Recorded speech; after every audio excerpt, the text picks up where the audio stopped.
Hey friends, welcome back to Artists of the Way. I'm John, your host, and today we don't have a Nate, unfortunately, but that's okay because I'm here and you're here, and it's just like old times, just us. We are having on today Audrey DeBoer. Audrey is a self-published author of the fantasy book Vespilio. She's currently working on the sequel, and I forgot the name and I don't really want to butcher it, so you'll hear the name in the episode. But this was a really great conversation. We just chatted with Audrey a little bit about her writing journey, her experience with self-publishing, some of the do's and don'ts and things she learned from that process, and then just as well some of the things she's learning about her faith and about herself through the writing process and through her journey as a writer. It was a really great conversation. I had a really great time talking with her, and I'm really excited to share it with you guys. Thanks for coming on. I'm flying solo, which will be fun because I haven't done that in a hot minute. First, for any of our audience and for me, because I've seen you around, but I've never chatted with you really, would you just tell us a little bit about yourself, a little bit about your background and how you got into the arts, and maybe a little bit about your faith life and what that's looked like? Yeah, I'm a Grand Rapidian. I've grown up around here. Yes. Yeah, grown up around here. Funny thing about like master arts and all of that is I grew up doing summer stock as well. Yes. So I grew up, I think it was 7th grade. I was in my first summer stock production, which was Reluctant Dragon. Oh, yes. Yeah. And then I came back to do White Christmas a couple years ago. So, which was a wonderful show. It was really fun. That was such a fun show. I really, really enjoyed that. But yeah, so like, I mean, I've been doing theater for that long, Yeah. you know, master arts in high school, college, like community theater. And I've also been a writer for at least that long too, if not longer. Yeah. I started like writing little stories in like 1st or 2nd grade. We read that book that has the wolf on the cover. It's the Three Little Pigs book. But it's told from the wolf's point of view. Oh, yes. And I don't remember what it's called. We read that in 2nd grade, and we had an assignment to write fractured fairy tales, like because that was like a fractured fairy tale. So we had that assignment to write that, and I just like ate that project up. I was like, this is so cool. I'm like telling my own like funny little story. And so like that it like ignited something in me where I was like, I love doing this. I love telling all these little stories. So I just like kept writing. I wrote all of these like little spy novels, not even novels, just like stories in like 4th grade. And I had my own like little library that I would like check books out to like my classmates, and I lost a couple as a result because you can't trust anyone. No. But yeah, since then, like I've just been like writing stories. Like it's just something I've always loved doing. Yeah, that's awesome. We brought you on to chat both about the process of publishing your own book and the book itself, which is Vespilio, if I pronounced it right. That's exactly it. You're right. Good job. Research, guys. It pays off. Great.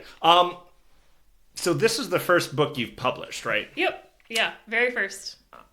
I'm kind of jumping around a little bit, but what was it that made you finally be like, okay, I've written so many stories, but now it's time to really try and put one out in the world and publish it? I mean, anything I wrote before the age of 16 shouldn't see the light of day. So that's why. Likewise. Yes. Yeah, right? We know we all had our different, you know, periods as writers, and I go back and I read all of that and I'm like, okay, were you okay, first of all?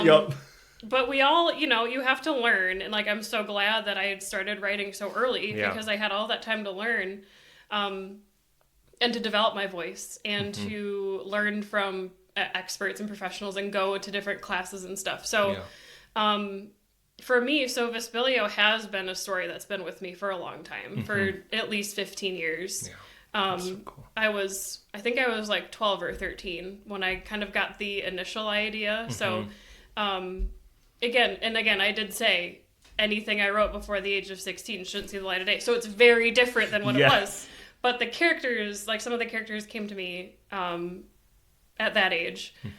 And like it was the story that just like stuck with me, where I was like, I love whatever I've got going on here. I want to keep playing with it. It was kind of the story that taught me how to write and like taught me my voice. And Tinkered with it throughout high school and college, and then life happens, so you kind of stop tinkering with those things, and it was still there, like it was still in the back of my head, and I did, ever since I was like writing stories, I knew I was like, it would be really cool to have something out there, and I remember my second grade teacher, when I was like writing all these little dumb short stories, fractured fairy tales, she was like, am I going to see a book someday that says by Audrey Wieringa on it? And I was like 6. I was like, oh, I don't know, maybe. It doesn't say Wieringa because I got married, but but that like stuck with me. I was like, is that something that I want to do? Like, that would be really cool. Like seeing your name, like seeing my name even on like, our teachers would like laminate the book for like the colored, we colored our own cover, and like seeing it laminated. I was like, wow, like I made this. Like this is so cool. And it kind of became like a dream in the back of my head. I was also like hearing from so many other writers, I realized how difficult it would be just to be like a published author. And like that's all you do. Like that's almost impossible. Yeah. Unless you are like upper echelon Stephen King, Sarah J. Maas, any of those people. So I was like, okay, it wouldn't be realistic to become like a full-time published author of like fiction books.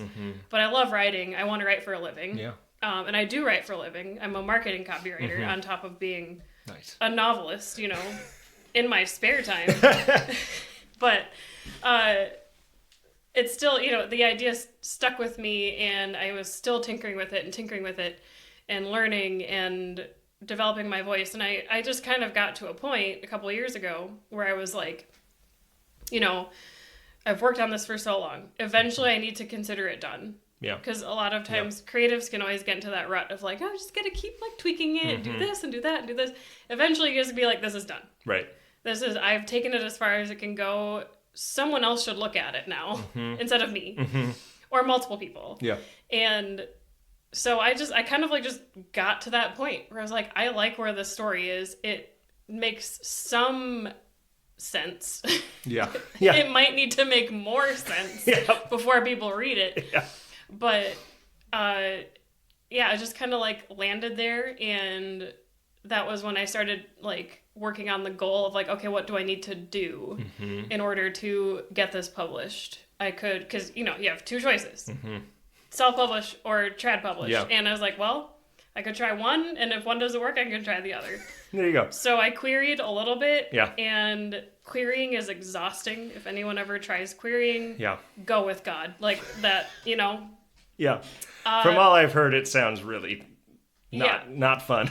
You don't even need thick skin, you need armor to query. So I didn't really try that hard at querying, because I was like, well, like querying in trad publishing is such a long process.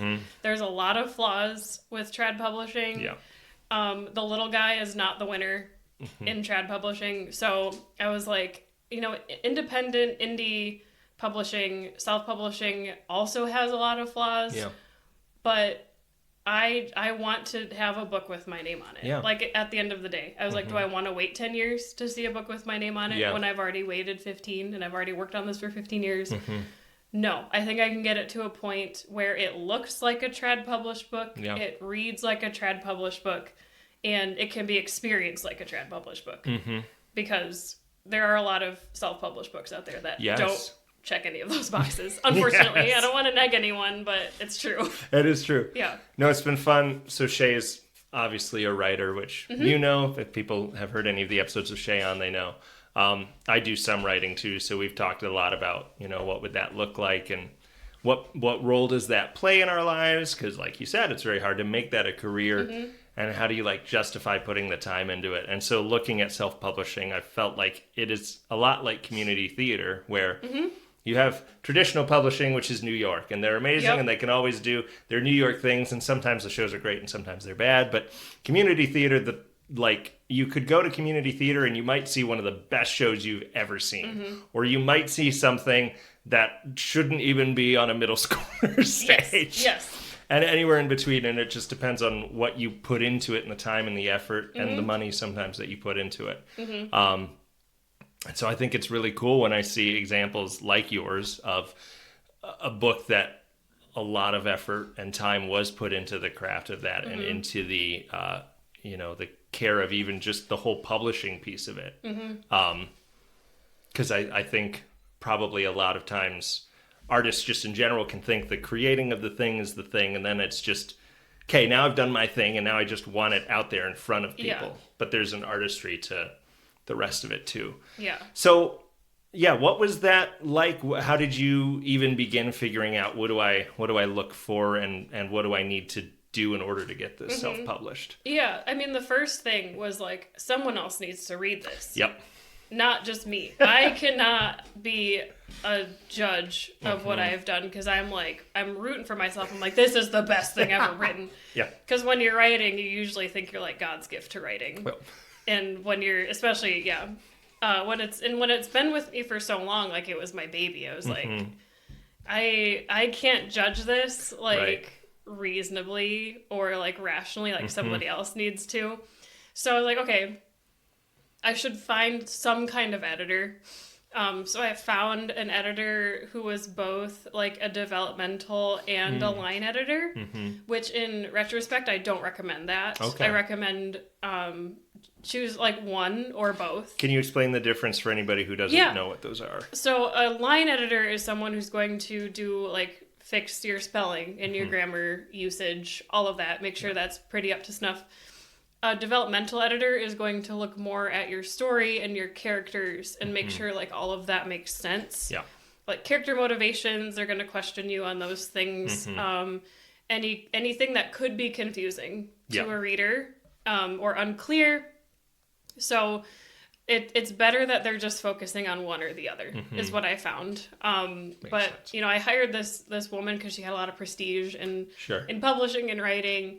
And so I was like, okay, I'm going to get a really good bang for my buck. And, it was the first time I'd ever worked with a real editor and not someone who was my friend reading it for me. Who was like, yeah, you're doing a great job. It's really good. Which I love my friends reading. I love, my husband reading things. Like Stephen King talks about having like your second pair of eyes, and it's the person in your life that you trust to read a draft for you. But they're not always going to be subjective either. So hiring Faith was like that first step. And then I got all of her notes back. Yeah. And my world came crashing down. Because I was like, what do you mean there are edits to my story? What do you mean you have notes? I had like a crisis, which, in hindsight, like you have to go through that. Right. You, as a writer, you have to realize like you are not God's gift to writing. You have flaws in your in your process, in your story. And it was like a kick in the pants that made me realize there was a lot in the story that was disjointed because it had been, at that point, like 10 years of my life. It was all these different pieces and parts, and they didn't fit together. Yeah. So she kind of helped me go back to square one and rework things and think through things in a different way. Yeah. So even though like that initial gut punch was like really discouraging of like, oh my gosh, I'm the worst writer ever instead of being the best writer ever because I thought I was the best writer ever. That gut punch was like also like a wake up of like, okay, there's some things I really need to seriously think about and rework and look at if I really want to do this. Was that an exciting process to jump into that again, or was that more demoralizing or frustrating? It took a little bit for it to be exciting. Okay. Again. Luckily I did, like I had a writers group at the time too that was also really instrumental in like accountability and getting me to at least send it to an editor. And I talked with a friend of mine in that group who had self-published and trad published before. And I told him about it and I was like, what do I do with editor feedback? Yeah. And he was like, he's like, take a breath. First of all, and understand that you don't have to take all of her feedback. She's just giving you all of her feedback. But it doesn't mean she's right either. There's a give and a take. Yeah. Because you are still in charge of your story. And so it was kind of a wake-up call for me to like take agency of my story again. Yeah. And then understand like what do I need to do to make it not necessarily marketable, but make it an even better story, because it can be even better based on her feedback. And I mean, it taught me a lot about giving and receiving feedback as well, of like understanding in her process, like what was she looking for? Was she the right person to give this manuscript to? And what else, like in the future, what do I need from a feedback partner, from a critique partner? So it helped me understand that, because it was my first experience with an editor of any kind. And so when I got the next draft to where I wanted it to be, I felt a lot more confident about the next draft. Yeah. Because I was like, okay, this feels a lot less disjointed. There were a lot of things from her feedback that I threw out, where I was like, either threw out things that I'd written entirely or threw out her feedback, because I was like, well, that's part of her feedback was she kind of gave me an outline for the story. And I was like, Faith, that's not the story I'm trying to tell. Yeah. I understand, because she works with a lot of new writers. So she was trying to help me out, but I was like, that's not the story I'm trying to tell. Yeah. Did that help clarify the story you were trying to tell at all, seeing the different version? And then did that help in comparison, being like, well, that kind of helps the lens get a little more into focus for me? Yeah, I think so, because it showed me what was missing in the story that I wanted to tell. And then she kind of gave me that like generic outline, and I was like, well, I'm not, what you just gave me was like a full retelling of the Robin Hood story, and what I'm trying to do is like a reimagining of the story with a Robin Hood like character at the center. Yeah. But the world in and of itself and the story in and of itself is not just like, yeah, it's Robin Hood again, because we have too many Robin Hood adaptations. And we have the beautiful Disney one with the fox. We peaked. Like, we didn't need anything else. We didn't need anything else after that. We didn't even need, the BBC one. Okay, but the BBC one. Let's not hate on that one. That was I haven't seen that one, so that one's the reason that I wrote Vespelia. Honestly. Okay. Yeah. No, I was thinking, who is the one who did it with an American accent, not a British accent? Oh. He's really famous. What is it? Russell Crowe? Not Russell Crowe. Okay, that one's good too. I haven't seen that one either. I like that one too. I guess I haven't seen a lot of Robin Hoods. It's Kevin Costner. The Robin Oh, yes. The Robin Hood Prince of Thieves. Yes. We never needed that one. But there are some good adaptations out there. Yeah. I do like the TV show a lot. It's one of my favorites. But anyway, so there's so many like retellings, but this was like, no, I'm inspired by the story of Robin Hood and who he was. And there's some like tiny little callbacks like to the legend of the story. But yeah, it helped me clarify of like, okay, she gave me a very generic like A story, B story, act 1, 2, 3, blah, blah, blah, like that kind of thing. And I was like, well, I've done that. I've been there. And I know the formula that works for writing a story, but I kind of want to break the rules a little bit. Yeah. And I think, all of that helped me get it to where I wanted it to be. Yeah. And understand the story I was trying to tell and what wasn't coming across very well. Sure. So by the time the next iteration was ready, I had come into contact with an organization called First Book Coaching. It was like kind of coaching you to write and publish or whatever you want to do with your first book. And that's cool. So I joined that group, and like the head of that organization, his name was Max, reached out to me, and then we had a call and he reviewed my first chapter, and he was like, yeah, you really do have something here. You've definitely, like, you're not brand new to this. You've been writing for a while. I can tell you have a well-established voice. Yeah. There's not a lot of things, not a lot of significant things I would change to your first chapter. I'd have a lot of little nitpicky things, which is what you want to hear, if you've gotten to that point. Yeah. So I worked with that organization to kind of plot out, even replot out and keep reworking things and do another almost full rewrite. Yeah. Working in tandem with an editor, instead of giving them all of my stuff at the end. So she read that initial draft and then gave me it's called a reader report of what was working, what wasn't working, what to work on for the next draft. And then we worked together to kind of replot, dig into the characters a little bit more, dig into the main theme and the main message of the story, and then rewrite it. Yeah. So then it was kind of another full rewrite alongside Veronica. So she was able to to give me almost real time feedback on chapters as I was working on them, which was really, cool. Really helpful. Yeah. And she would have weekly calls with a group of people So I was able to like hop on a call with her if I had a question and talk through things. Like I had a question about genre because initially Vespelia was going to be young adult. I was going to label it as young adult, but I was having like a crisis. I was like, this doesn't feel like young adult. And she was like, it can be adult. Like, it's okay. Yeah. And I feel much more comfortable marketing it as an adult fantasy book because I don't think I want anyone under the age of 18 reading it. Sure. Due to the subject matter. Yeah. So, like having helpful conversations with that and more of a back and forth, which I didn't have with my first editor. And that was something that I had to learn. And I had to figure out that is the kind of critique style that I like. Yeah, that's cool. How different then has the process been writing the sequel? Have you felt like the sequel's been like, great, now I really know what I'm doing and I'm just kind of doing it? Or has there been things you've been learning as you've been writing the second one as well?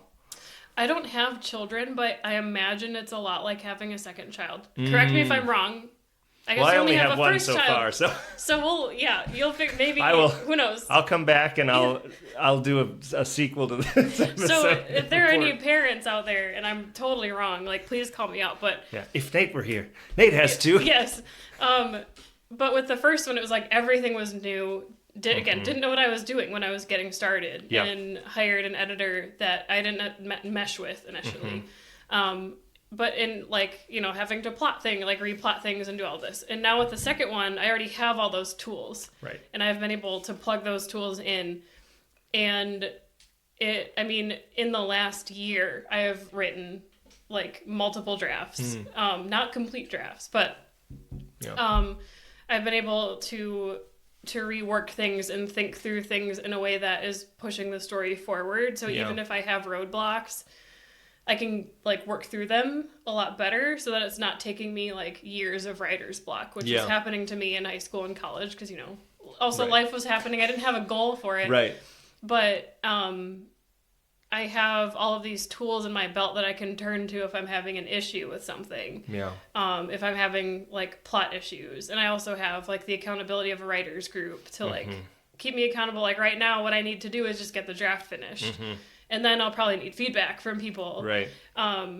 So like learning that in the process too, because I was part of a writer's group that was more just like write something and like give it to critique. Yeah.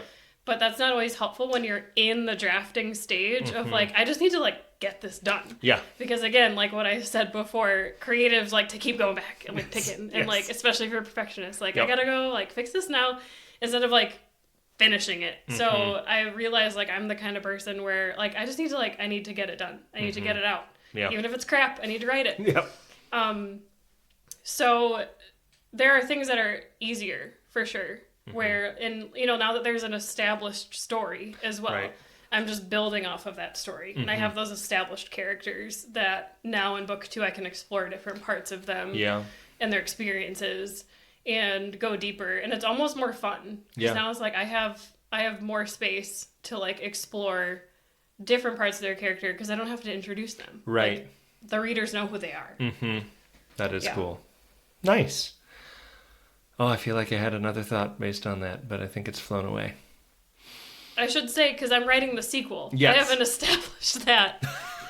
Yes. Here. So I'm writing the sequel to Vespelia. So Vespelia is Latin for thief by night. Yes. Militus is the name of the sequel, and it's Latin for soldier. Oh, nice. So each title is a Latin word, and it's what the story is about. Basically, there's a third book. I have a title, but I'm not telling anyone what the title is yet. Yeah. But yes, to clarify, it's a sequel, so like I can build on these characters and build on the story and the world and all of that. So. Yeah. No, that's cool. Do you have a release date for it? Like, are you locked into I have to get it done by this time? My hopeful release date for it is December 15 of this year. Has that been helpful or stressful to have of like, well, because that would be a much shorter release date, amount of time than the last one. So what's it been like working under a timetable for that? Yeah, I think it's good for me to have a deadline so it's not just nebulous and it's just out there. And it gives me a little bit of accountability of like, okay, I have deadlines that I want to meet. And now that the first book is out there, people have read that book. So I want to keep momentum. Yeah. You know, I want people to continue to be excited about it. I don't want to pull a George R. R. Martin and not finish things, or like let a Patrick TV Rothfuss. Producers do it and not do a great job. That's one of the challenges of being an indie author is you have to keep momentum because like the zeitgeist isn't going to keep it for you. Like we're all still excited about George R. R. Martin because he sold millions of copies and there's a show and all of that. But for indie authors, a lot of times, like, in between larger books, you're publishing, like, a novella to keep people interested. And I don't have a novella out. I'm not planning on a novella. But, you know, doing all of that to, like, kind of keep that momentum toward the story. So I'm like, well, if I'm not writing a novella, I need to write the sequel. And then I need to actually write the third book, too. Yeah. Which, again, some people don't do that, like Patrick Rothfuss, and a couple of others who have, like, yet to finish their fantasy series. But yeah, so, like, adding that deadline has been helpful of, like, okay, even if it's not December 15 and I have to push it for whatever reason, like, I have the freedom to do that because I'm self-published and I get to choose. Yeah. And on the other side, like, especially, like, as a creative, I feel like creatives have their own worst critic, like, always living in their head. Yeah. And always, like, telling them the things that they're not going to do. Yeah. And the things that they're not good at. So, like, that voice will come in, especially if I'm, like, behind. Like, I've been behind for a number of reasons on this draft. And, like, the little voice in my head is like, well, no one's going to read it. Or you're not going to get it done in time. Like, all of those, like, negative voices, which is, like, those are just like a reality of being a creative. I feel like you're always going to have that voice, the voice of the enemy in your head telling you that you can't do it and like you shouldn't do it and you're never going to get it done and like all of those things. And you know, it's been good to have the voices of truth in my life too, because like I can get stuck in my head. Like creatives, like we just get stuck in our head too all the time. And you can get stuck in your head and be in a really bad place and just be down on yourself. So I'm really thankful that I have people in my life that I can be honest with about those things and like tell them like what that voice in my head is saying and like, you know, beating myself up. And like, I will talk to my husband about it where I'm like, I'm feeling real stressed about this and I feel like I can't do it, and I feel like I'm not good enough, and I'm never going to get this done. And he always tells me, he's like, would you tell anyone else that? Like, would you tell that to me? Like, just remember, like, that is your own inner voice, and that is something that you would never tell someone else, that they can't do it. And it's always a good reminder to, like, turn outward instead of, like, going inward and reminding myself, like, no, like I've done it before.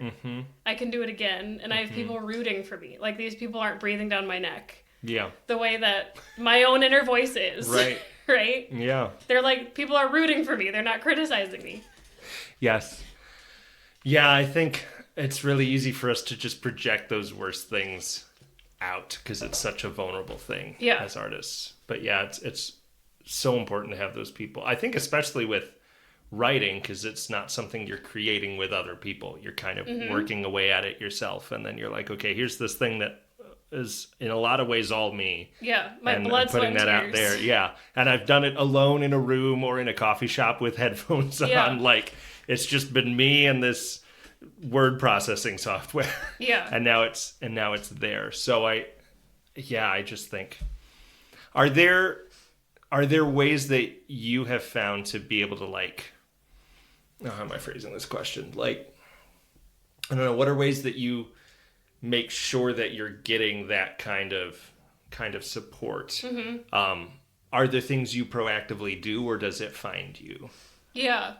I, like, to your point, I didn't realize until I had published my book how jarring that would be to realize that, like, all of these things that I've written, these characters, they're not just mine anymore. Yeah. They also belong to other people. Like, they have fans. Like, people have favorite characters and favorite scenes and things. Like, this lived in my head for 15 years, and it was just me. And now, like, there are people who care. So I'm like, oh, cool, there are people who care. And I'm like, oh, there are people who care. Oh, no, people have read this. Yep. And, like, you have to, like, part of me just had to, like, let it go of, like, okay, it's out there. I have called it complete as it can be. I got it to a point where I'm like, I can be proud of this. I can put my name on this. But then, like, there's, again, like, the self-criticism in the back of, like, well, you should have changed this. Oh, you found a typo. Oh, no. Like, everyone's going to judge you for that typo that's in your self-published book. Yep. There's a continuity error or any kind of things. Like, that still lives in the back of my head of, like, people are going to hate me for the one wrong mistake I made. And, I mean, that's just the human experience, right? Like, the one wrong thing you did, like, 10 years ago. So...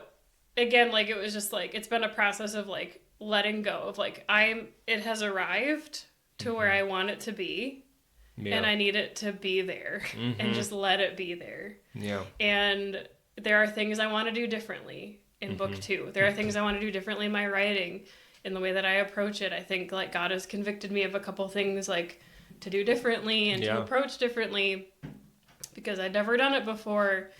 And on top of that, it has been so helpful to be honest about that experience with other writers too. Yeah.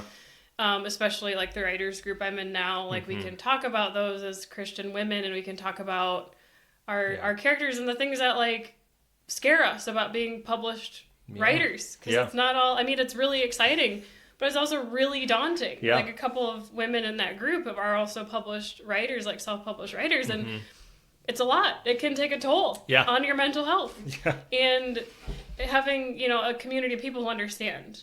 And there's also like on Instagram, there's a whole community of independent self-published writers who I've gotten to know. And it's been instrumental in just realizing that like I'm not alone in this. Yeah. There are other people who have put out like the equivalent of their children into the world. Yeah. Of like, their blood, sweat, and tears, and they've given their all, and some of them have been hugely successful, where they're actually like making money as an independently published author. Nice. And they are on bestseller lists, and they got picked up by like an agent or a publisher, and like doing incredible things. And like those are people I can look up to and aspire to, and people who also understand what it's like to be a writer and to try to market your own book, and working on the next one, because most people are working on a series or multiple books. Yep. And tapping into that community is definitely what helped me the most with that kind of the voice in the back of my head saying like, you did it all wrong, so you shouldn't do it again. Just give up, the voice always telling us to give up in the back of our head. Yeah. So finding that community has been really instrumental. Yeah, that's great. After having self-published, shifting to a more logistical question, are there like major do's and don'ts that you would recommend to people who are looking into self-publishing? Yeah. I know like cost is always on the top of people's minds. Yeah. And that was like on the top of my mind too, of like weighing the pros and cons. Like when you're self-publishing, you have to pay for everything yourself. And that's just a reality. Yep. So, I waited until I was at a point in my life where I had disposable income. Yeah. So, and I would say like it is an investment and it's worthwhile. You don't always have to spend as much money as you think you do. Yep. There's a lot of affordable options out there now. And even if you go with a cheaper option now, later down the road, if you want to make changes, that is also something you have the power to do because you own all of it. Yes. So, like I said, I've made typos in my book. I can go back and fix those typos and republish without releasing another edition. Yes. It's that easy. Yep. And, you can find a lot of tools and software out there that can help you format, unless you want to hire someone to typeset for you to make it a little bit fancier. But again, there's a lot of software out there that can do that for you for free or for like a small like monthly charge. There's like 1,000,001 cover choices. I would never advocate for an AI cover. And that is another piece of advice. You cannot own an AI generated cover, trademark wise. So I just wouldn't recommend that for a number of reasons. when I see an AI cover, I assume the book was written with a generative AI. Yeah. So would not recommend. Yeah. Would recommend paying someone, but again, like there are so many different options of cover artists who charge, any number of fees. Yeah. And I found like a fairly reasonable cover artist. I thought I was gonna have to shell out a lot more, and I didn't. Yeah. Nice. And as far as like, I would definitely invest in a developmental editor for sure. Have someone professional look at your work. Yeah. Don't necessarily give it to a friend and trust them to give you honest feedback. Yeah. Like give it to someone who's going to be subjective or objective and give you, even if the criticism hurts, because it does, you take it, it's really easy to take it personally. Yeah. But hiring first book coaching and Veronica to help me, like she was really encouraging in her critiquing as well. Yeah. And finding that balance of what do you work with the best. That was well worth the investment. Nice. And there's so many other things you can pay for, but honestly, like editor, cover, those are the two big things. Those are the two big things that I spent the most money on. And the audiobook. An audiobook is totally optional. Right. You don't have to do an audiobook. Yeah. You could read the audiobook yourself. Yeah. And people do that as well. Just hang a bunch of blankets in your closet and you'll be golden. Yeah, I mean, there's ways to do it. If you are convicted to do that. And because people ask me if I was going to read my own audiobook, I'm like, absolutely not. I'm not doing that. I will pay someone to do that. Who knows what they're doing. Because, for me, the end goal was to have something that looks and feels like it was traditionally published. Yeah. And that's not everyone's goal. Some people just want it out there. They want to design their own cover. They want to do all of this. So I was willing to invest like that much. And people have invested more and people have invested less. And there's really no set number of like how much money that you have to spend, or that you have to spend a ton of money to do it. It's just like, where do you want it to be at the end of the day? Yeah. That's good. Shifting back away from logistical. I wanted to chat a little bit about your faith in your writing and how those have intersected. So you've been writing for a long time. Yeah. How are there ways in which you've found your writing has helped you at all in your faith, or God has used that in your faith journey? So when I first started writing and was writing, my little stories in elementary and middle school, I was really influenced by Chronicles of Narnia. Yeah. Most of my early writing were just Narnia ripoffs. They can't see the light of day because it's copyright infringement. So. But again, it was flexing my little writing muscle, and I loved the allegory of Narnia, and it's very blatant allegory, and some fiction is less, but it's still slightly allegorical. You can go again a number of different ways, and I grew up reading a lot of the I guess you could call it clean Christian fiction of this fiction is written for Christians. So it's very faith overt. Yeah. Heavy themes of faith and Christianity. And they were good books. They were decent books. But it also, to me, early on instilled the idea that my writing has to be overtly Christian in order for it to be something I want to put my name on. And something that I can be proud of. And it has to be very sanitized. It has to be, the books I read, the Christian fiction books I read. And as I grew older and grew up, I kind of learned a little bit more about storytelling and about, storytelling in the Bible and the narrative of the Bible and how other Christian artists have expressed themselves even in ways that aren't I'm calling it sanitized. I don't know if there's a better word for it, but in a way that feels morally upright. Yeah. I guess, where it's from a theater acting point of view of taking roles where you don't swear or you don't do something violent or do an act on stage that you don't want to do, drawing that line for yourself of what you're willing to do, what you're not willing to do as a Christian, and seeing I I hadn't had a lot of examples of Christian writers doing the same thing, of saying, like, most of the Christian writers I was exposed to were writing Christian fiction. Yeah. So I was like, okay, that means I have to write Christian fiction. Mm-hmm. So, like, God needs to be overtly mentioned in my story. Yeah. The characters need to be Christians, or, like, go to church or have a crisis of faith. Mm-hmm. Like, something needs to happen. So I didn't have a lot of, like, good examples. I had good examples in other aspects of my life, like in theater and acting, of, like, yes, like, you can draw a line for yourself as an artist of what you're willing to do and what you're willing to not do. Yeah. And there's a number of different expressions of that. Some people are more comfortable with some things and some people aren't. Mm-hmm. I went to a Christian high school, so none of our plays or musicals had anything questionable in them. Yep. Swear words were scrubbed out, like all the things. Yep. Because they would get angry letters from the parents and they didn't. So, yep. So, you know, that was something that, like, convicted me, and the more I wrote Vespilio, the more I was writing fiction, the more I was exploring that, where I was like, well, how much do I actually want this story to reflect reality? Yeah. And the fallenness of the human condition. Because these characters are going to make mistakes. Yeah. They live in a fallen world, even if it's not like this world. Their world is also fallen.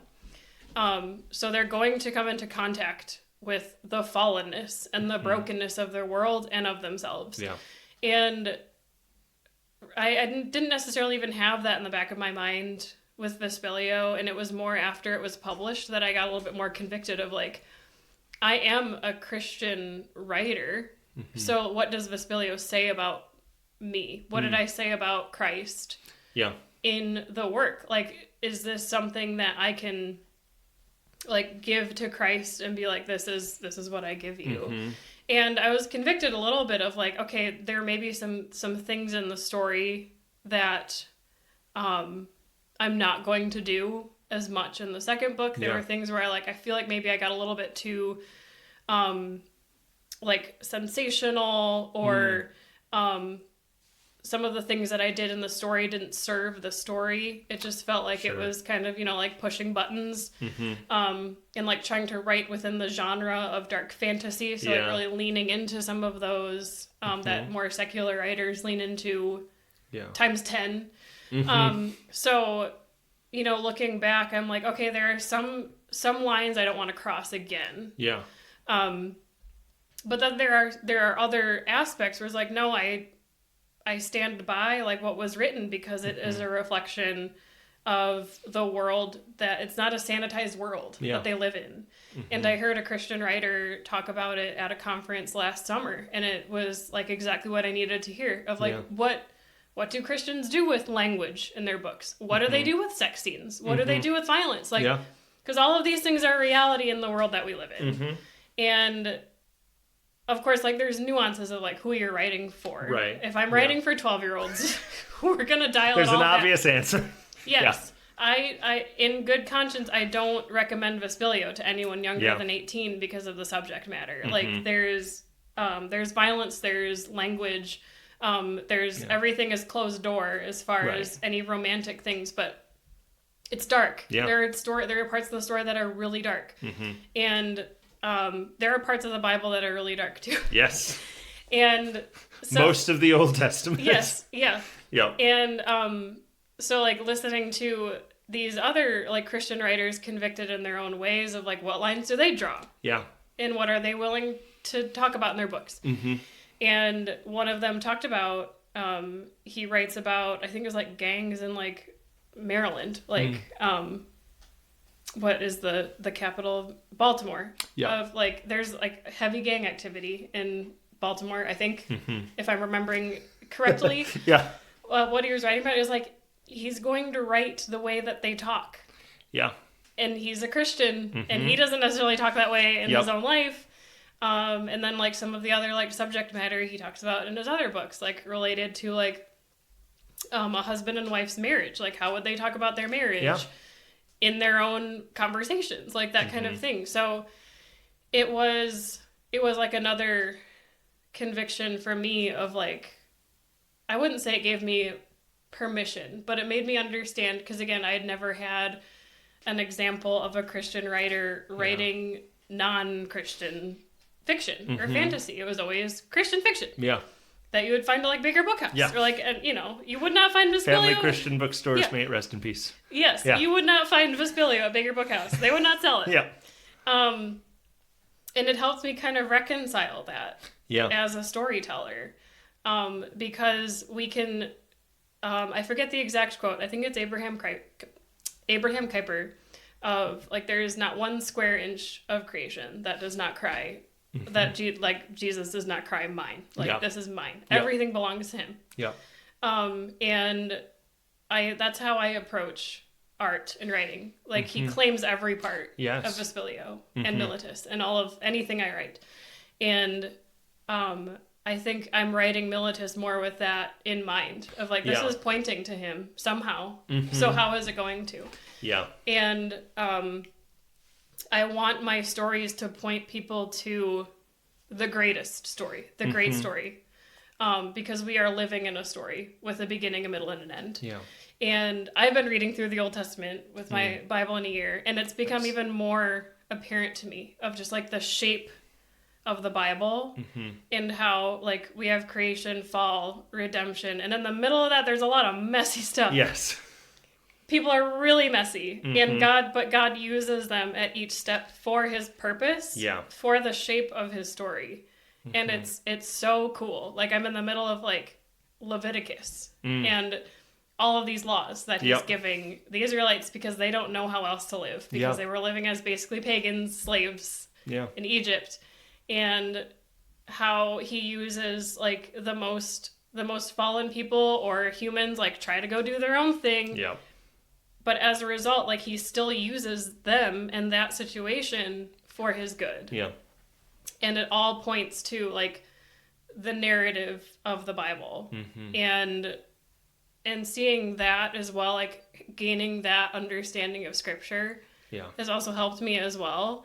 Like, the Bible is not Christian fiction. No, it's not. It's not. I have a good friend that's like, sometimes I just think about making a Game of Thrones style show out of the Old Testament. Yeah. Because you totally could. You totally could.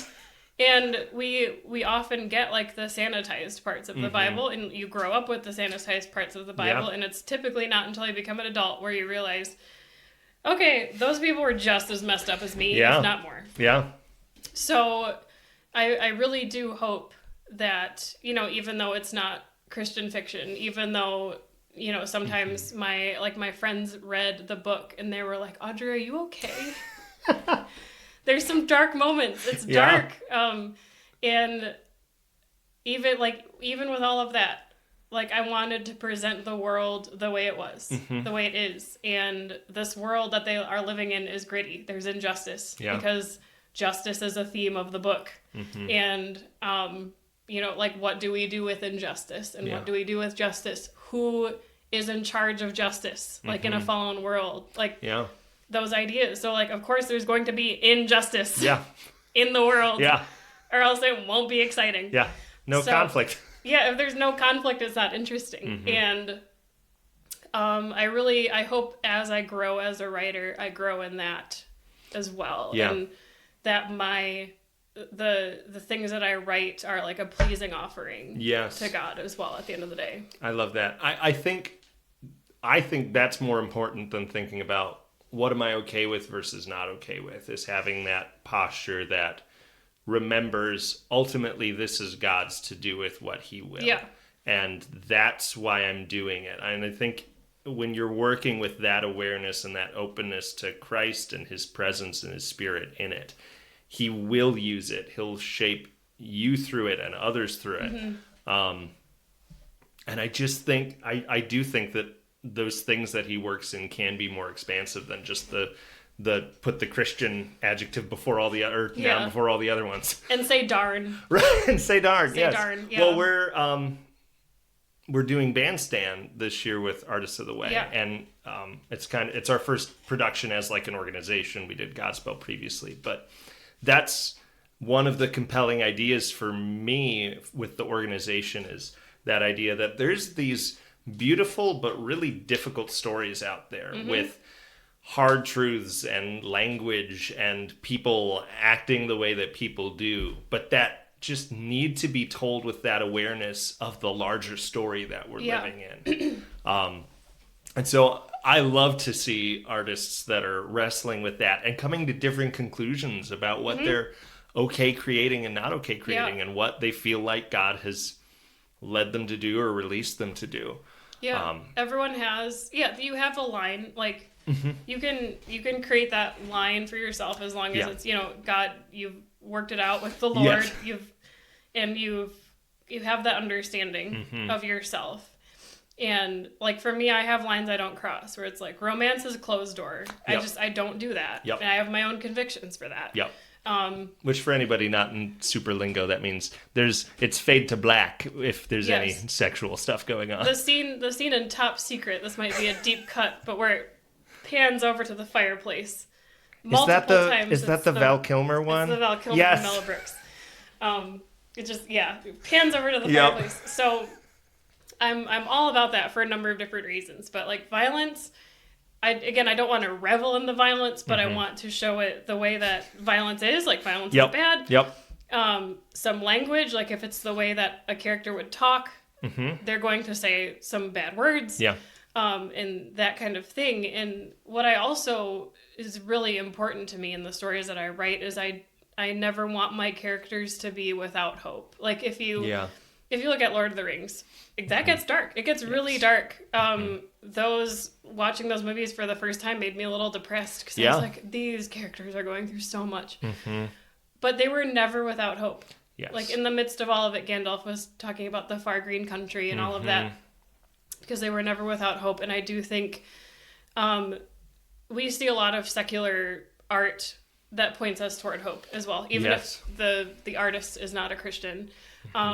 But there are also artists, secular artists, who revel in the despair. And there is a subset of fantasy called grimdark.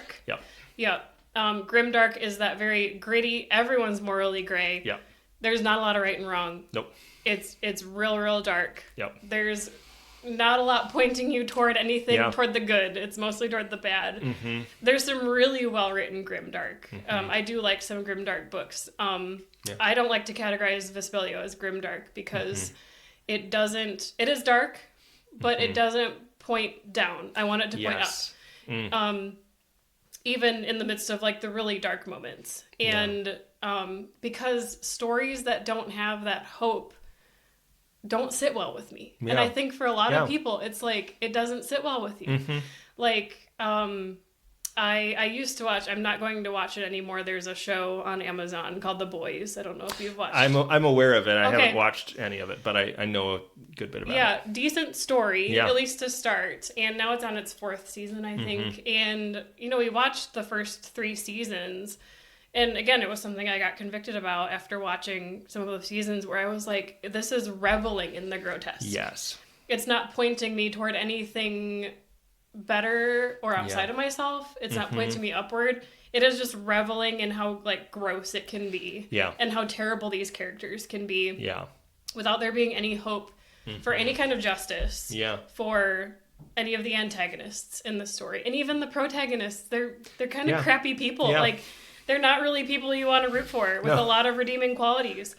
So that was something I was convicted of and made me realize of like who I want to be as a storyteller. I don't want to just sit in the despair. There can be moments of despair in the stories that I tell, but that's not where they're going to end up. And with Vesperio, it doesn't end like it will continue. So it's not like the true ending, but even at the end of Vesperio, like some hope has been lost. Like they've lost things. Antony has lost things and parts of his identity. He's lost people along the way. But at the end of the story, he has become someone else.